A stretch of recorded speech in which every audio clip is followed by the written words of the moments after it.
Օդանավակայանի ճանապարհին հասկացա, որ մոռացել եմ նոր տարվա նվերը, որ գնել էի տատիկիս համար։ Ստիպված եղա վերադառնալ տուն, բայց շեմից պատահաբար լսեցի մորս եւ ամուսնուս տարօրինակ զրույցը։ Դրան հավատալն անհնար էր։ Շարունակելուց առաջ բաժանորդագրվեք ալիքին եւ թողեք ցանկացած մեկնաբանություն։ Ձեր աջակցությունը օգնում է զարգացնել ալիքը եւ կիսվել ձեզ հետ ավելի շատ պատմություններով։ Հաճելի լսում։ Ճամբրուկը չէր փակվում։ Երրորդ անգամ փորձեցի ներս խցկել տատիկիս նվերները, նյարդայնացած նայելով ժամացույցին։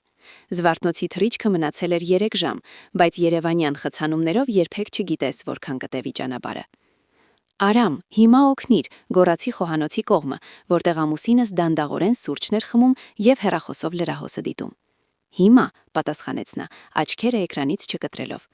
Ես կտրուկ քաշեցի կայծակաճարմանդը եւ հաղթանակած շունչ քաշեցի։ Ճամպրուկը նման էր գեր ու տածոցի, բայց վերջապես փակվեց։ Նախամուտքում արագ հագակոշիկներս եւ հեռախոսով տաքսի կանչեցի։ Տատիկիս փոխանցիր նոր տարվա շնորհավորանքներ ինձանից եւ Արամից, գոռաց խոհանոցից մայրս։ Նրան հաճելի կրինի լսել մեր խոսքերը, հատկապես Փեսայից։ Դու գիտես, որ դա այդպես չէ, բղավեցի ես, հավելվածում մուտքագրելով Զվարթնոցի հասցեն։ Արամը վերջապես հայտնվեց նախամուտքում եւ անտարբեր ուսերը թոթվեց։ Մարիամ, ինչու պետք է ես գնամ, քո տատիկը ինձ չի հանդուրժում, ավելի լավ է տանը աշխատեմ նոր գեղանկարների շարքի վրա, ցուցադրության համար, ինչու ես նեղանում։ Եթե չի ուզում, թող չգնա, կտրուկ միջամտեց մայրս, դու լավ գիտես, թե ինչու քո ամուսինը չի շտապում տատիկիդ մոտ։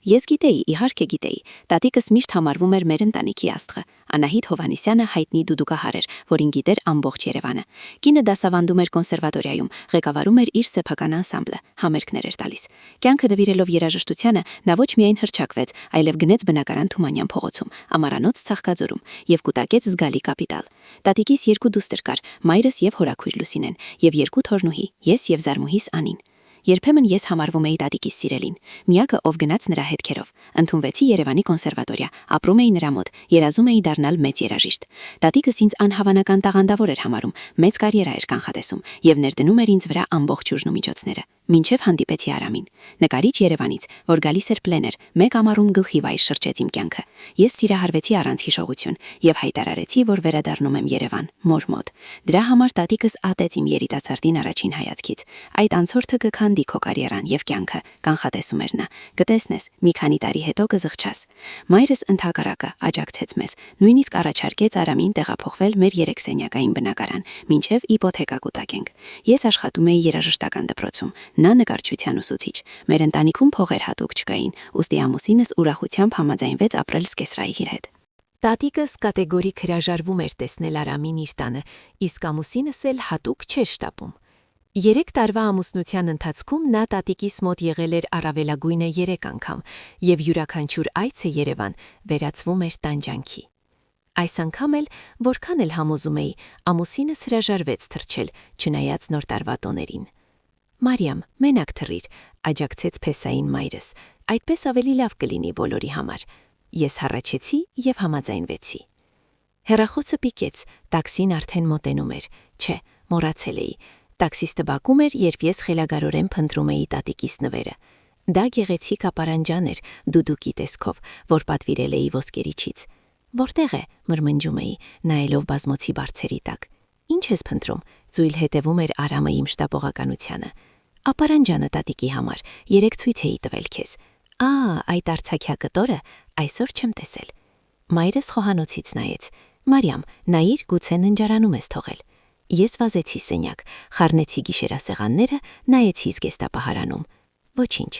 Տաքսիստն արդեն նյարդայնանում էր, լսվում էր, թե ինչպես է փակվում մեքենայի դուռը։ Լավ, առանց նվերի եմ գնում, ձեռքս թափտվեցի։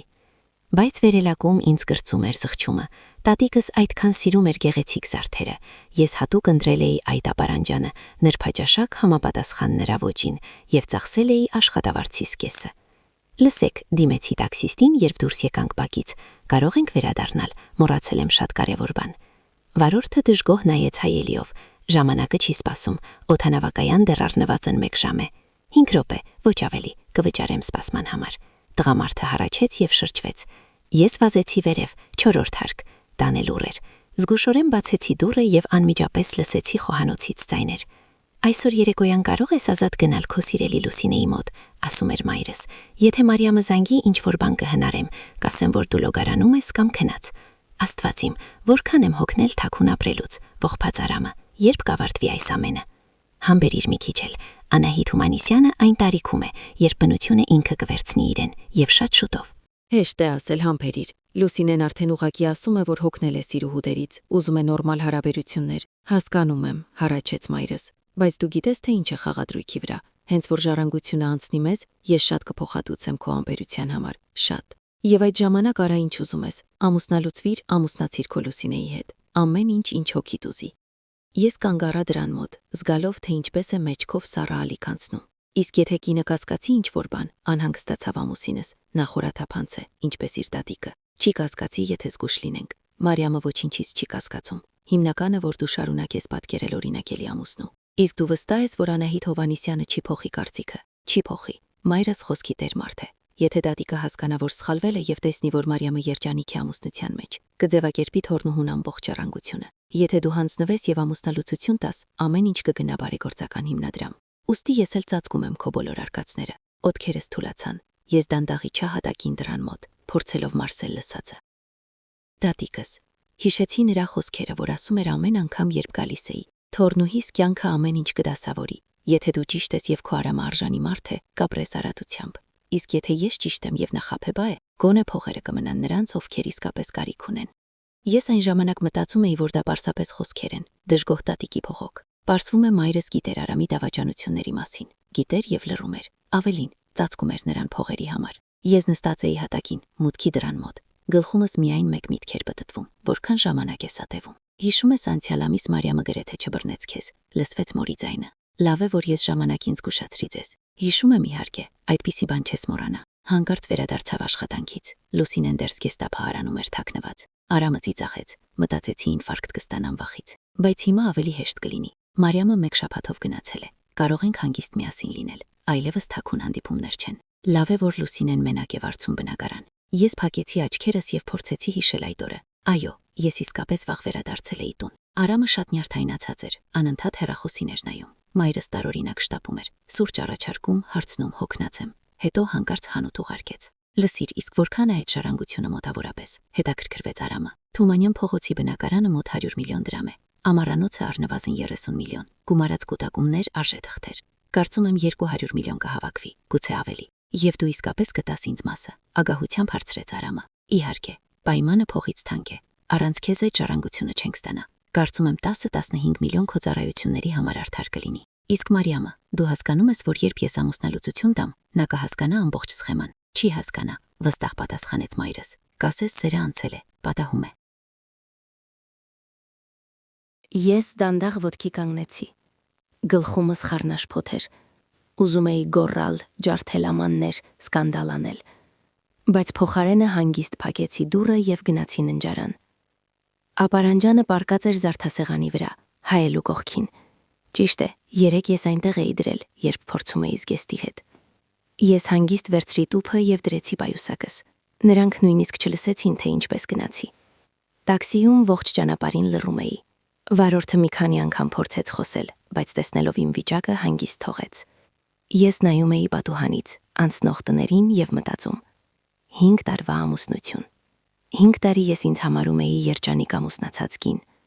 Այո, փող չէր բավականացնում, այո, ստիպված էինք ապրել մոր հետ։ Բայց ես հույս ունեի, որ դա ժամանակավոր է։ Մտածում էի, որ միասին կառուցում ենք ապագան։ Իսկ Արամը պարզվում է, պարզապես սպասում էր մինչև մահանա տատիկս։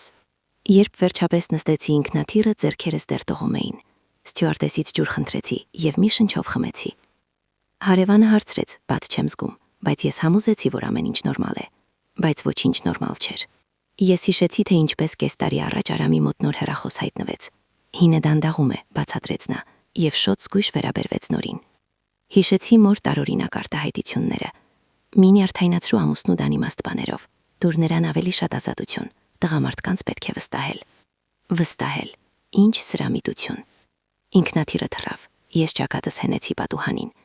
Ներքևում մնաց Երևանը, որտեղ մայրս եւ ամուսինս արդեն հավանաբար տոնում էին իմ մեկնելը։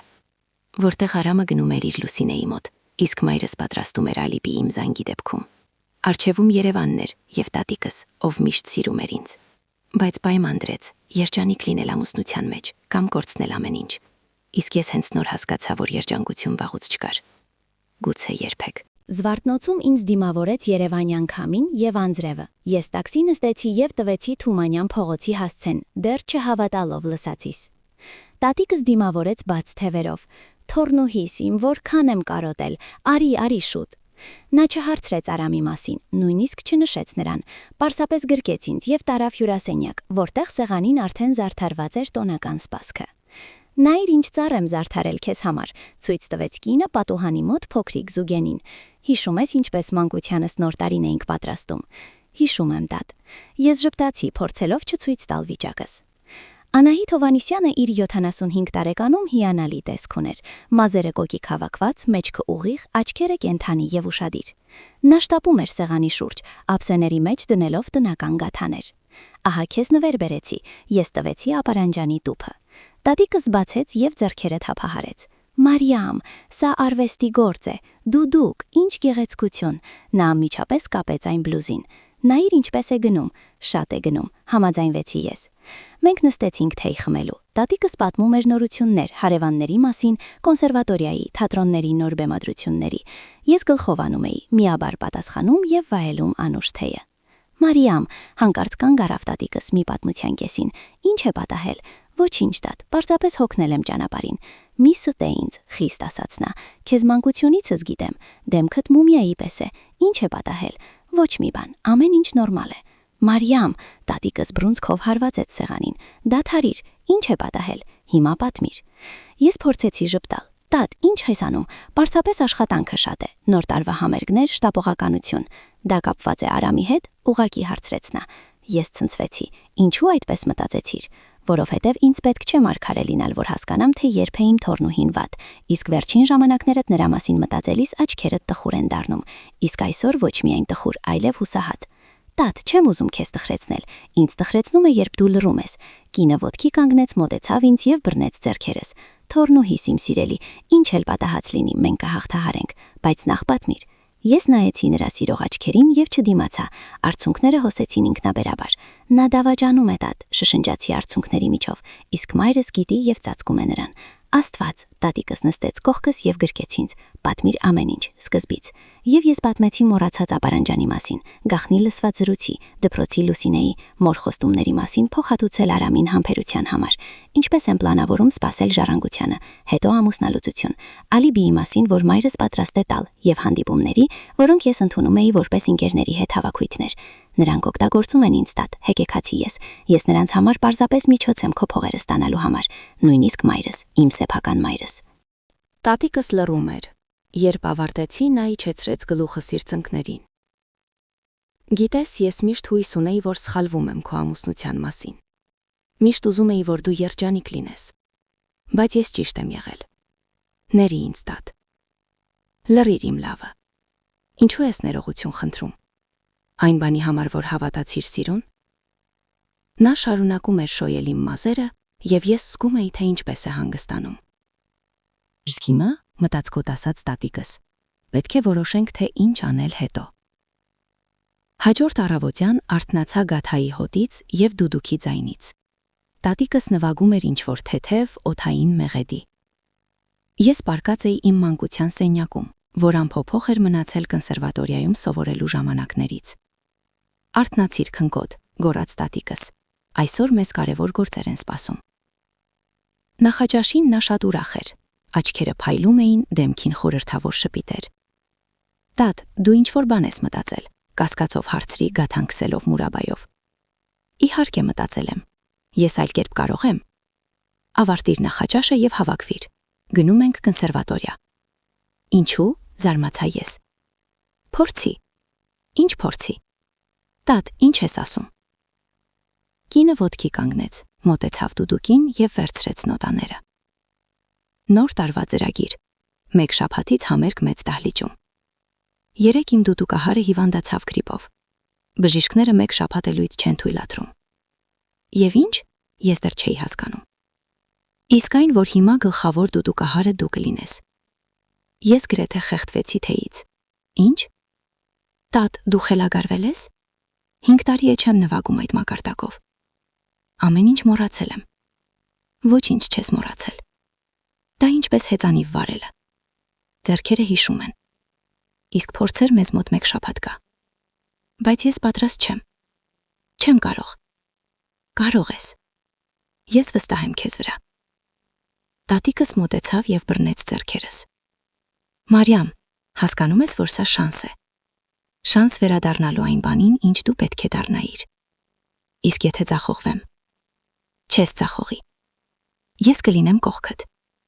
Իմ անսամբլը, իմ ծրագիրը, իմ թորնուհին։ Ամեն ինչ ինչպես պետք է։ 1 ժամ հետո մենք կանգնած էինք կոնսերվատորիայի ծանոթ շենքի առաջ։ Սիրտս խելագարորեն բաբախում էր։ Մեծ դավլիճում մեզ սպասում էին երաժիշտները։ 5 հոգի, որոնք տատիկիս հետ նվագում էին տարիներ շարունակ։ Ճանաչեք, սա մեր նոր դուդուկահարն է։ Տղաները ջերմ դիմավորեցին ինձ, բայց աչքերում հարցեր տեսա։ Կկարողանա, չի խանգարի կարևոր պահին։ Սկսենք Խաչատրյանից, առաջարկեց տատիկս, դնելով նոտաները իմ առաջ։ Ես նստեցի դուդուկի մոտ եւ ձեռքերս դրեցի ստեղներին։ Մատներս դողում էին։